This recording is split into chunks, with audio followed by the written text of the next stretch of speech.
বিসমিল্লাহির রহমানির রহিম। প্রিয় দেশবাসী, আসসালামু আলাইকুম।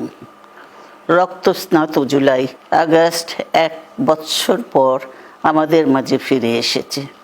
দীর্ঘ 16 বছর ফ্যাসিস্টদের নির্মম অত্যাচার, নির্যাতন, গ্রেফতার, হত্যা, খুনের মাধ্যমে গণতন্ত্রকে ধ্বংস করে এবং এক দলীয় শাসন ব্যবস্থা চিরস্থায়ী করতে চেয়েছিল আওয়ামী শাসক গোষ্ঠী।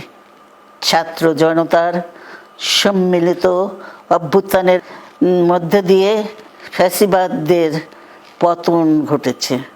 এই আন্দোলনে যারা শহীদ হয়েছেন তাদের জানাচ্ছি আন্তরিক শ্রদ্ধা, আহতদের সমবেদনা।